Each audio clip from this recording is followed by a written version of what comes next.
The following is a production of DallasCowboys.com and the Dallas Cowboys Football Club. How about them Cowboys? Yeah! Go Cowboys! Let's go, baby! Are you ready for a break? Yes. Are you ready for a break? Absolutely. Ready for a break?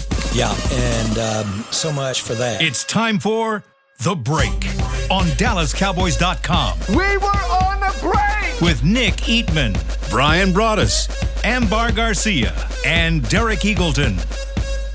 It is Tuesday, November 15th, 2022, Season 18, Episode number 71. Welcome to the latest edition of The Break. We're live from the SWBC Mortgage Studios at the Star. We're presented by Miller Lite, the only beer of the Dallas Cowboys. Nick's out today, but I got the rest of the crew with me, Brian Broaddus, Amber Garcia, and today is a big picture day. We'll take a look around some different topics around the Cowboys and give you guys some perspective. Brian's got a game for us that we will I have get a game to. for you guys. Yeah, we will get to here in maybe the second Get some segment. answers. Before we do that, though, I wanted to start today's show talking a little bit about what happened last night in the National Football League. I'll say this for myself. Watching Philadelphia lose made me feel just a tad bit better about what happened the night before, because I kind of assumed in my mind the NFC East was lost. You saw it gone already. Yeah, once you lost to Green Bay, I'm like, okay, this must be done. And then last night you see a little crack in the armor, and now Philly's still just 2 games ahead of you. You still have a game against them, and what you start seeing is this NFC East is going to be tough, not just for the Cowboys, but for every team, including Philadelphia. My question for you guys is, did anything change in your minds regarding those 2 teams that played last night, or just the NFC East in general, after you watched last night's game? Well, that was one of my questions that I had for you guys today. One down. We got it. Yeah, and we can answer this one. And Okay. because one of the questions I had for you guys was, should the Cowboys be worried about teams figuring it out for the playoff race? And I had Tampa Bay, Green Bay, Washington, San Francisco. Should the Cowboys be worried about and we start to talk about the big picture of things, that all of a sudden, maybe there's some things you're dealing with and other teams are kind of like, Tampa Bay wins at Germany. San Francisco finds a way to win a game without Jimmy Garoppolo throwing a touchdown pass. Green Bay, is that a mirage what they did in their game? Last night, the Commanders, I know one thing about the Commanders. They don't let you run the ball. Nope. They will not let you run the football. They are, and one of the worst rushing days you had as a Cowboy team this year was against the Commanders, and that's with Pollard and Zeke both playing in that football game. So that kind of shows you if they figure things out with quarterback wise there. I think that Carson Wentz is due back. He ain't playing. Don't know why you would play Carson Wentz if you're the Commanders. Just keep going. You're winning. You're 5-5 with this guy. Just keep going. The Giants, they look better coached. They're a committed team. They win close games. The Eagles last night showed me a little bit of like that. Certain personnel that they don't have, whether that's Jordan Davis, guys like that. Well, maybe you can run the ball on them. Maybe you can find a way. The Texans ran the ball on them very, very well. Yeah. So I think that everybody in this division kind of has their warts.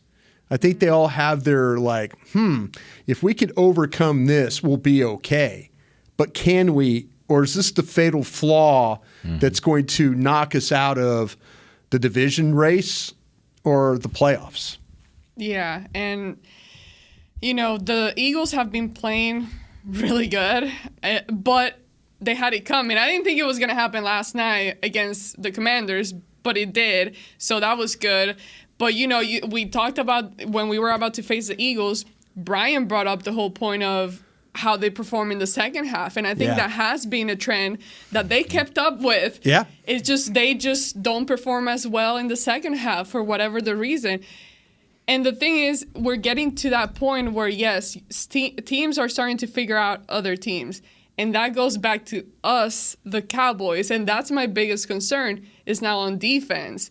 What the Cowboys are doing against the run, what they're not doing, let's just say, what they're not being able to do against the run. And just having that as a demonstration that other teams can use to look back at Sunday's game. look back at Sunday's game, see what the Green Bay Packers were doing, and now take that and kind of apply that when they face the Cowboys. And that's going to be a problem that doesn't, listening to Dan Quinn talk to the media yesterday, his response, usually I love everything that comes out of his mouth, but his response didn't necessarily give me a lot of, hope or excitement or like thought that this could be fixed rather soon or like quickly. It was just like, yeah, we know we got the right kind of guys. They can do it, but they just haven't done it just yet. So I don't have much hope in that, and I am concerned in that whole aspect of what the run defense is. But back to your point, Derek, I think we definitely are at a point where, okay, now football is going to get real good. Now it's going to be a really competitive season.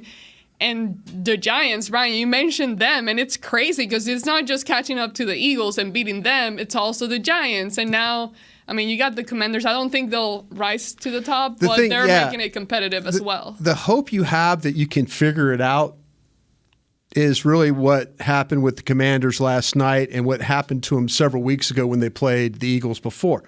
They gave up 9 sacks the first time they played. Last night they gave up 3.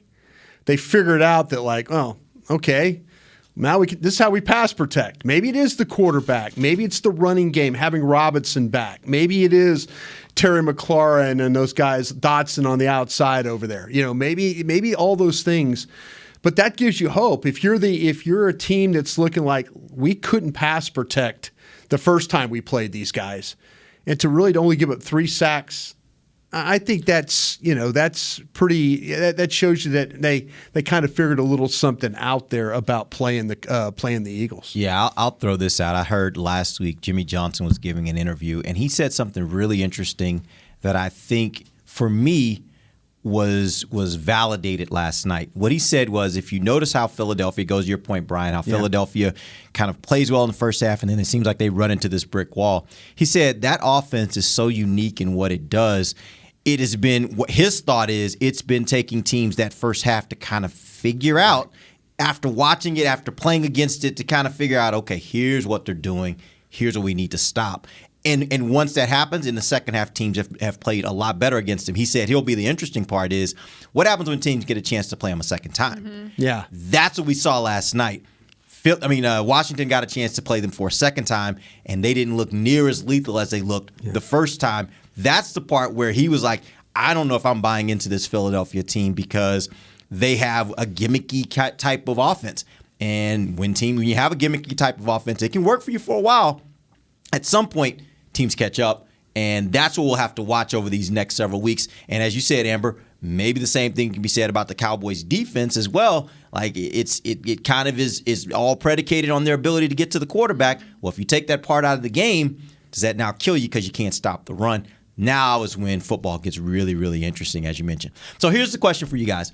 If you had to look at every team in the NFC East and basically rate them from worst matchup for the Cowboys to easiest matchup for the Cowboys, how would you rate them? That's a great question. I think Philadelphia is the most difficult because of all the weapons they do have. I think tactically, defensively, the Commanders give you a lot of problems because they can cover and they can create turnovers. Mm-hmm. So that would be a problem. And then I think the Giants would be third because they've somehow figured out how to win late in games if it's close. So I would go Philly, Commanders, Giants is how I would rank them. But I think they all have something that's very unique because of, like I say, personnel with the Eagles, the defense with the Commanders, and then that ability to finish off games with the Giants. I would like to give you something different, but I absolutely agree with that. And I think, although the Cowboys, I do believe 100% that they can beat Philadelphia next time we face them on, Christmas? Christmas Eve. Christmas Eve. I think they can definitely beat them, but they can give you the most issue just because of what we talked about in the past, the combination between the running game and their quarterback being a mobile guy that can get out of the pocket and run. And that clearly is the part of the game where this defense struggles the most. And when you don't have, and we'll see how the offense is performing from this point on forward. If they do decide to add a wide receiver or whatever happens at the receiver position, but right now you have to make sure in all of those games your offense is being able to score points and not get back into that, like, hitting that wall where you're just not really moving the chains and now you're taking a step back rather than forward, which I thought was going to be the turning point was that Bears game to me against Chicago, what they did there. I started thinking, okay, here we go. We got the perfect combination here, the perfect recipe. But then what you saw in Green Bay, even though they scored points and kept it competitive, it's just there are a lot of unanswered questions that they're going to have to figure out soon. How concerned are you guys at this point about Washington? Because if you look at the schedule coming up, the next two games, the Cowboys have teams that have better records than they do. You can say what you want about the Giants. Yeah, the Cowboys beat them.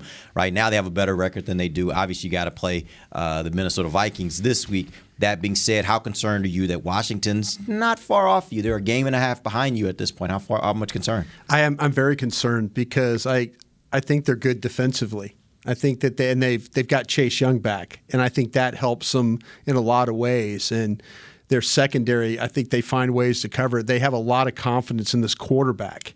You know, that makes a huge difference when you start to talk about when you look at the Commanders. You could always say that with Carson Wentz, he was going to make mistakes. Yeah. He was going to drop the ball in the pocket. He was going to fumble. There is a belief that Taylor Heineke can get it done. He's finished games. I mean, he is the one guy that when it's been tough, he's come up with plays. They don't score a hell of a lot of points, but they find a way. And that concerns me because, like I said, the one team you looked really bad running the football against was the Commanders. You know, that front, it can be very, very difficult to block. And we'll see what the Cowboys' offensive line situation is at that point. You know, will there be? I don't know if it'll necessarily be the same line that we're talking about today for the Cowboys that will play in that game at the end of the year. Yeah, I'm not extremely concerned, but I'm keeping my eyes on them for sure because this is definitely you're at the part of the season where I think this is the turning point for everyone in the NFL. You either start picking up some steam or you start losing your shine, and this is where things kind of start taking a turn. So the fact that they beat the Eagles. It happened last year with the Cowboys offensively. Everything that went was going good, and it went south. And it happens every year to a lot of teams. Teams that there are some teams right now that are not that good, that people think are not that good, that are going to get on a run. Just know that I think Tampa's one of those teams. I do too. So we'll see what happens in the next few weeks. But, I mean, just the fact that they finally, someone beat the Eagles, you got to look at a team like the Commanders and what they're currently doing and see if they start kind of changing the narrative here. Yep. All right, we're going to take our first break. When we come back, we're going to get into a little game Brian asked for us. We'll do that when we come right back. DallasCowboys.com radio. Todd thought it would be secure to jog in the cheetah savanna. Todd believed the big cat repellent he bought online was reliable. And now, Todd is trying to be faster than this cheetah that can run 80 miles per hour. But the good news is, Todd has AT&T 5G that is fast, reliable, and secure. And he learned the best thing to do is stop running and toss her the backpack with the beef stew. AT&T 5G. Fast, reliable, secure. It's not complicated. 5G requires compatible plan and device. 5G may not be available in your area. See att.com/5G for you for details. What do you call a group of grown men and women with their faces painted silver and blue who get together every week to share a 3-hour-long ritual of jumping, singing, and toasting Miller Lite in 10-gallon hats while yelling, "How about them Cowboys?" You call it Miller Time in Dallas. Here's to the Cowboys. Here's to the original light beer. It's Miller Time. Celebrate responsibly. 2021 Miller Brewing Company, Fort Worth, Texas. Want to use what the pros use? How about the official men's skincare brand of the Dallas Cowboys, Jack Black? Right now, you can get the Jack Black Starter, a curated collection of Cowboys locker room favorites for just $10 with free shipping. The starter includes 4 Jack Black skincare favorites, plus a full-sized intense therapy lip balm. Go to getjackblack.com/Cowboys and use the code word TEAMJB. That's getjackblack.com/Cowboys. The Jack Black Starter, $10, free shipping. When you build, you start with the foundation. And home ownership is a foundation of a stable future. The Bank of America Community Home Ownership Commitment has helped over 34,000 people lay the groundwork so far, with up to $10,000 towards your down payment or 3% of the purchase price, whichever is less. The satisfaction of owning your own place can become a reality. Visit bankofamerica.com/homeowner to learn more. What would you like the power to do? Bank of America N.A. Equal Housing Lender. Credit and collateral is subject to approval. Restrictions apply. This is not a commitment to lend. Back to the break. Give the gift of the Cowboys this holiday season with a Dallas Cowboys United membership. Give your superfan an annual fan club membership and a fan pack for as little as $20 this season. Oh no, tis the season, not yes. this. No, tis the the season. season. Learn more at DallasCowboys.com/United. Welcome back. It is the second segment of the break, live from the SWBC Mortgage Studios at the Star, presented by Miller Lite, the only beer of the Dallas Cowboys. This segment, that was brought to you by blockchain.com. Brian, Thank game you. time. What you got? Okay, Ambar. Oh, great. First question for you today. Which helps the Cowboys right now? Fix the run defense or add Odell Beckham? Odell. I mean, yes, there are concerning issues on the defense right now, but I still have. You're making that face, Derek. No, Sorry, is my face giving Yes. things away? I'm sorry. I'll hide it. I hate to say it, but I do think there's more talent on defense overall. I think that with Dan Quinn, and yes, this is an area he doesn't seem to find the answer just yet, but you got the bodies somewhat. I don't know. I think I'd rather score more points on offense, and I think that you can clearly see some of the struggles at the wide receiver position, and add in a guy like him, we would have to see where he's at physically. Right. But if he's back in shape and all that, that dynamic player, I think definitely just gives a whole new life to the offense. I don't disagree from the standpoint it does change the dynamics of the offense. However, I am a big believer in if you cannot stop the run, you'll take this defense that we think is a very good defense and you'll turn them into a very pedestrian defense because they'll never get to use their superpower. Their superpower is go get the quarterback. Yeah. Teams are basically saying, you can't go get the quarterback because we're just going to keep running the ball. And I don't care. Here's the deal. They don't even care how much of a lead you get. Yeah. They're going to keep running the ball. When you get to that kind of scenario, that means every team in the league knows it's a problem. And by the way, when you get to the playoffs, like right now, Cowboys can make it work against the Lions. They can make it work against the Bears. They can still beat those teams even though they give up a ton of yards on the ground. And I know Nick was saying it's not killing them. Yeah, it's not killing them against those teams. But when you play a team that has a tactical surgeon at quarterback and you tell him, hey, I'm going to have you throw half the number of times, but on those, I need you to hit a dime, right?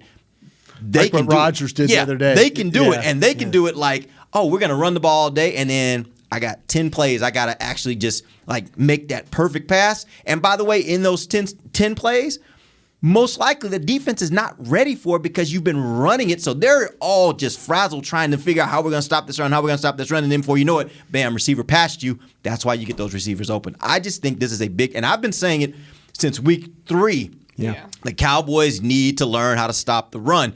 And it keeps getting worse and worse and worse because teams are realizing how bad they are at it, and teams are going to keep challenging them. And I think that is the biggest problem that's facing this team right now. You know no question about it. What's interesting though, because I was more on that whole thought of like, well, it's not necessarily killing them just yet, so I'll take that all day. But even in games like if you go back to Green Bay and you look at what they did, yes, they were running the ball throughout the game, but they stayed in they kept them kind of put until the fourth quarter came. How differently would it have been had the Cowboys scored when they needed to? See, I would have said she's absolutely right about having Odell Beckham on 4th and 3 because you'd have found a way to get him the ball, or you find a way to convert along the way. I hear what you're saying because the most demoralizing thing you could do to a team is run the football, and they can do nothing about it. That's the most demoralizing thing. That cold weather games turn to really cold standing on the sidelines when the other team's just running the ball on you and you can't do anything about it. But here's where I look at it. I actually think the San Francisco 49ers will end up winning their division. And I think there's a good chance that Dallas, wherever they end up, just because of the fate of the football gods, they will have to go to San Francisco and play San Francisco. You play that team and you can't stop the run, your chances of winning that game go down significantly because they're going to play good defense. And by the way, their quarterback doesn't throw for the touchdowns. way to beat them is make their quarterback have to beat you. If you never can get to a point in the game where you force their quarterback to have to win the game, good luck trying to beat that team. And that's my point. You get to these playoff games, and either you're going to be playing a team that if you can't stop them from running, you can't force them in that kind of situation, or they have a quarterback that if you put them in that situation for a few times a game, they're going to make those critical throws and win that ball game. I know Odell Beckham will do a lot for this offense. I know he will change the dynamics of this offense, and that's all assuming he's healthy and can be the Odell that we've seen in the past. But I just don't know if that's enough in the playoffs if you can't stop the run. I'll take either one. Just whichever one you want to give in. Go for it. Derek. Yes. Jason Peters is now working at tackle only. Does that mean that Tyler Smith is going to move to guard eventually? I don't think so. I saw nothing during training camp that suggested they thought Tyler Smith was a better guard than Connor McGovern.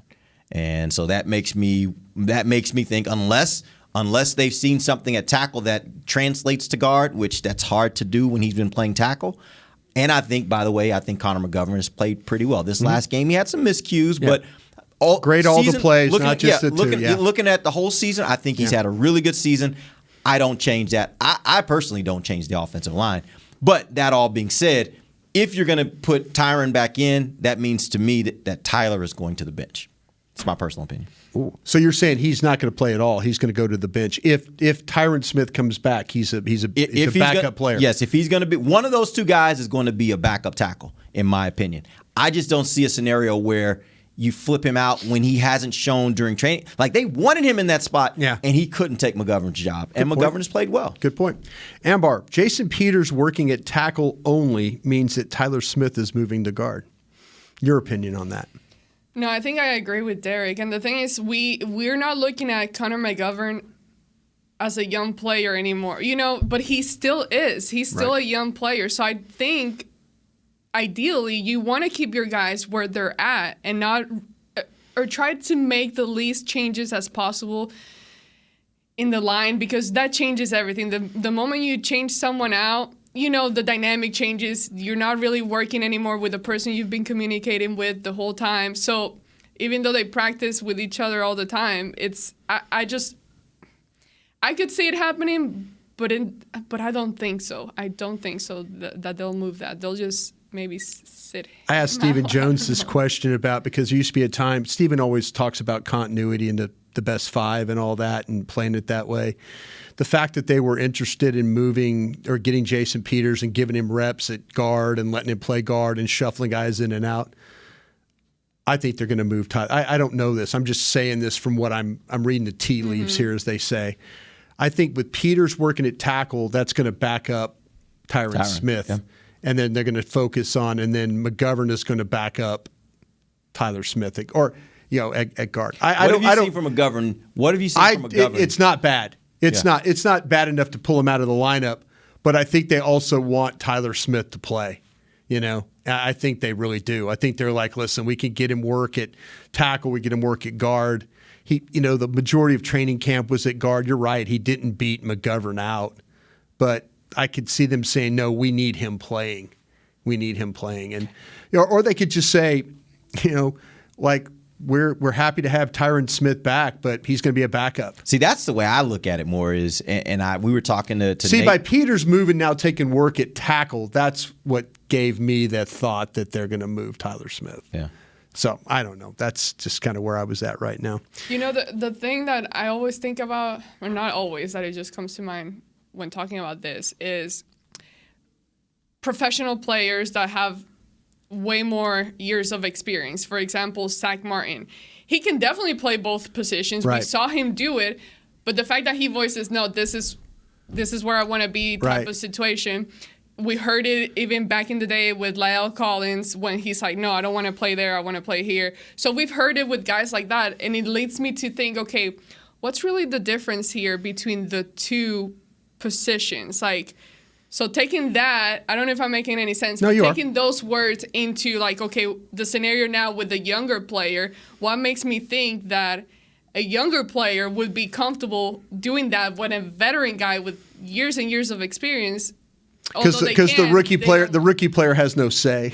They absolutely don't. He has no say. Maybe when you get the skins on the wall like Zach Martin, where it's like, hey, I'll play tackle if you really want me to, but I would prefer not to play tackle.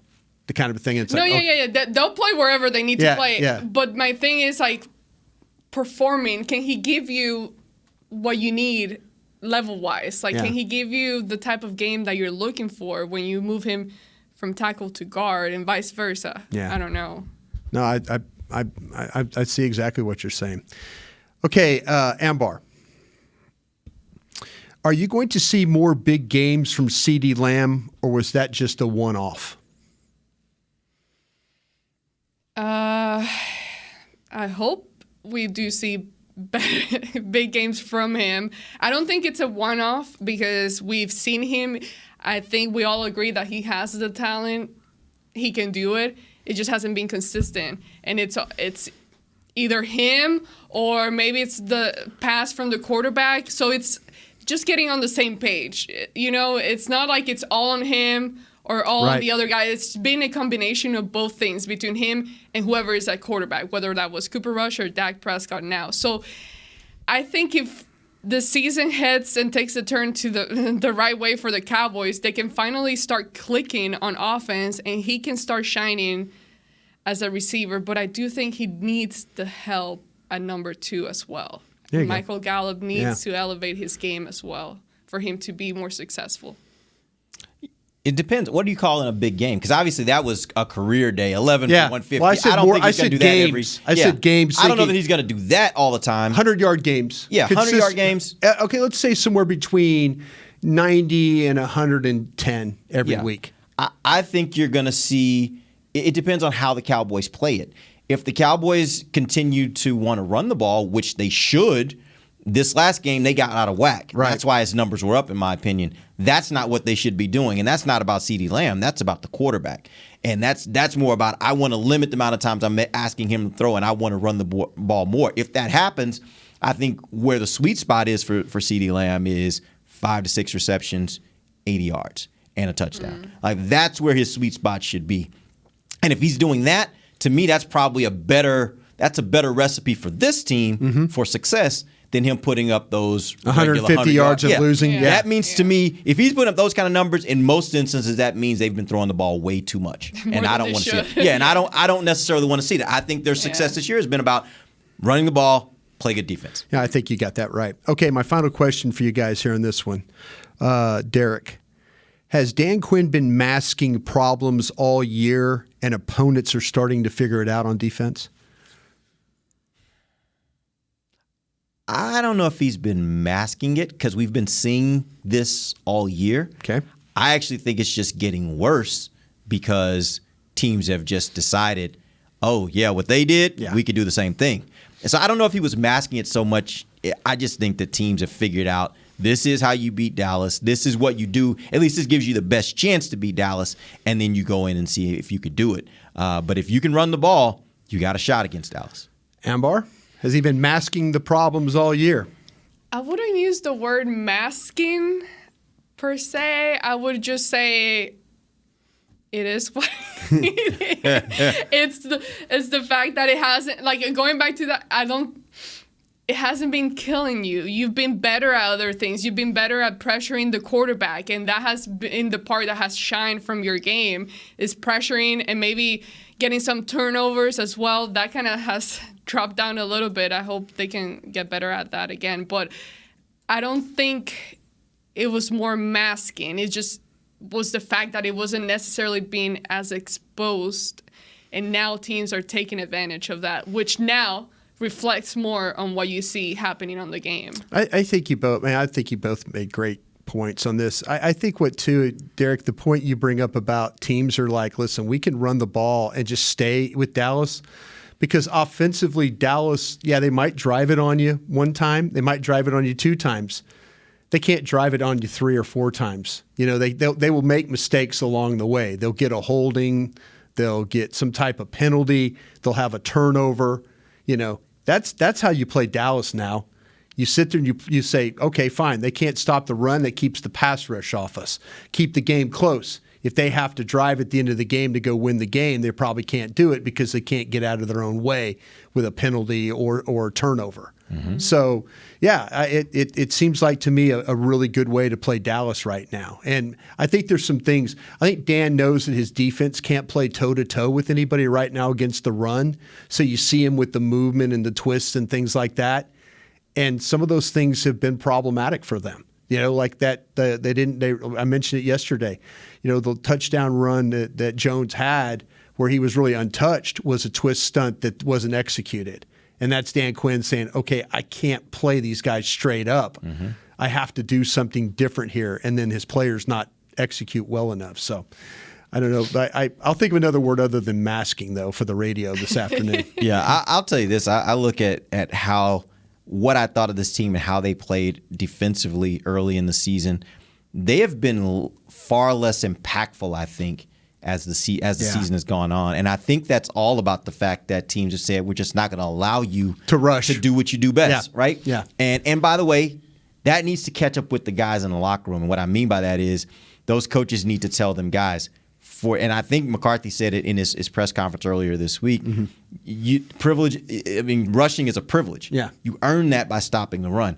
I would literally be telling them, if I'm Quinn, like, right now, our performance is not dictated by us rushing at all. Yeah. Sacks aren't who we are anymore. Right. First and foremost, the only thing we're focused on is stop the rusher. Yeah. Stop the rusher. Play solid rush defense. Like, that would be my complete focus. If we come out of the game with no sacks, but we hold the other team under 100 yards rushing, I feel that's a great win. about that. That's a win. Yeah. And then if you can do that 3, 4, 5 weeks in a row, maybe teams will step away from that strategy of we can run the ball against Dallas, and then you might get the opportunity to start rushing again. But right now, it's at a all-time high. Every team facing Dallas is thinking, we're running the ball, and we're going to keep running the ball. All right, we're going to take our final break. We'll come back. We got some more questions, Brian, right?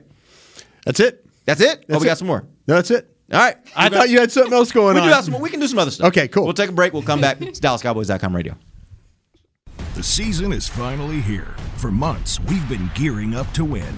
Now it's time for the team that performs on any field. United Ag and Turf. With John Deere zero turns for mowing, compact tractors for loading, mini excavators for digging, Gator utility vehicles for hauling, implements for grading, hay tools for baling. United Ag and Turf. For winning. The official Ag and Turf equipment supplier of the Dallas Cowboys. Visit UnitedAgAndTurf.com for more. Todd thought it would be secure to jog in the cheetah savanna. Todd believed the big cat repellent he bought online was reliable. And now, Todd is trying to be faster than this cheetah that can run 80 miles per hour. But the good news is, Todd has AT&T 5G that is fast, reliable, and secure. And he learned the best thing to do is stop running and toss her the backpack with the beef stew. AT&T 5G. Fast, reliable, secure. It's not complicated. 5G requires compatible plan and device. 5G may not be available in your area. See att.com/5G for you for details. This sweet! Did you get to work on time? Yeah, but I just realized it's Sunday. Little Sweet says head on home. Dr. Pepper's on its way. So sweet, unique. Baby, there's nothing better. I bet you've probably done something that deserves a Dr. Pepper. Did you invest your nest egg in an NFT? Yeah, and I don't even know what that is. It's a non-fungible token. Everyone's done something that deserves a Dr. Pepper. When you build, you start with the foundation. And home ownership is a foundation of a stable future. The Bank of America Community Homeownership Commitment has helped over 34,000 people lay the groundwork so far, with up to $10,000 towards your down payment or 3% of the purchase price, whichever is less. The satisfaction of owning your own place can become a reality. Visit bankofamerica.com/homeowner to learn more. What would you like the power to do? Bank of America N.A. Equal Housing Lender. Credit and collateral is subject to approval. Restrictions apply. This is not a commitment to lend. Back to the break. Two icons, one night. Music legends Billy Joel and Stevie Nicks will perform at AT&T Stadium on Saturday, April 8th, 2023. Tickets are now on sale at SeatGeek.com. The official ticketing provider of AT&T Stadium. Get yours today. You know what gets me? What? It's my accent. Hearing myself, hearing my own accent, yeah. That gets distracting. Neeks, Stevie, things like that stands out in my head. But anyways, You're yes, such a get perfectionist. You are get your such a tickets. perfectionist. All right, welcome back. Final segment of the break live from the SWBC Mortgage Studios at the Star, presented by Miller Lite, the only beer of the Dallas Cowboys. I have one question for you guys. We got about 7 minutes. I want to talk about this a little bit. Tony Pollard in this last game had 22 carries for 115 yards. 5.2 average, 1 touchdown. Malik Davis also added in 5 carries for 38 yards, 7.6 average. This was a back-to-back 100-yard game. First time that Pollard has done that in his career with the Dallas Cowboys. He had a season-high 22 carries in this game. He had a season-high percentage of snaps played, 87%. That would be 72 snaps.